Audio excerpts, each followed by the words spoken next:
চাহিদা মতো সরবরাহ নেই। বিভিন্ন জেলার ফিলিং স্টেশনগুলোতে পেট্রোল, অকটেন ও ডিজেল পেতে চরম দুর্ভোগ পোহাতে হচ্ছে পরিবহন চালক ও কৃষকদের।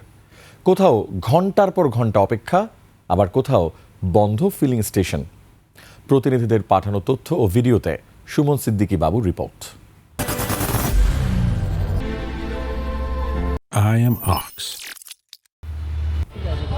কাটছেই না জ্বালানি সংকট। ফিলিং স্টেশনগুলোতে দীর্ঘ অপেক্ষার পরও মিলছে না ডিজেল, অকটেন। ঠাকুরগাঁওয়ে তেল নিতে গিয়ে পাম্প কর্তৃপক্ষের কাছে মারধরের শিকার হয়েছেন এক বাইক চালক। পরে ক্ষুব্ধরা দিনাজপুর পঞ্চগড় মহাসড়ক প্রায় 2 ঘন্টা অবরোধ করে রাখেন।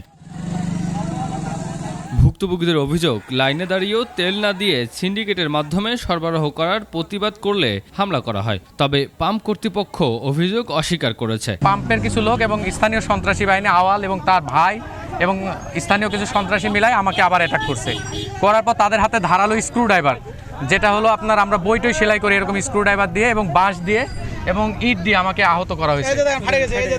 মাতে এখানে নিয়ে আসছে, ভাই এভাবে পড়েছিল। এখন যখন একটা ঝামেলা হয়েছে, সিনক্রিয়েট হয়েছে, এখন আর দায় সারা কথা বলতেছে এটা আমাদের পাম্পের কেউ না। আমার কোনো স্টাফ নাই, ঠিক আছে, কিংবা আমার কোনো ইনপুটও নাই। তারা নিজেরা মারামারি করছে আর কি, লোকাল ছেলে পেলে আর কাস্টমাররা। এদিকে বরিশালের বাবুগঞ্জে অবৈধভাবে মজুদের সময় পিকআপ ভর্তি জ্বালানি তেল জব্দ করেছে পুলিশ, যার মধ্যে রয়েছে 2400 লিটার ডিজেল, অকটেন 600 লিটার এবং পেট্রোল 200 লিটার। গাজীপুরে সকাল থেকেই ফিলিং স্টেশনগুলোতে যানবাহনের দীর্ঘ সারি। মোটরসাইকেল চালকরা একাধিক পাম্প ঘুরেও তেল পাচ্ছেন না। কুষ্টিয়াতেও একই পরিস্থিতি, অধিকাংশ ফিলিং স্টেশনে তেল নেই।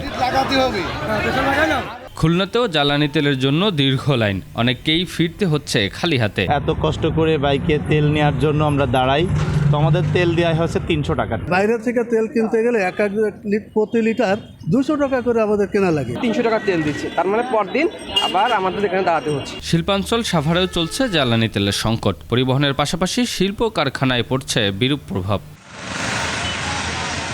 সুমন সিদ্দিকী বাবু, 21 টেলিভিশন।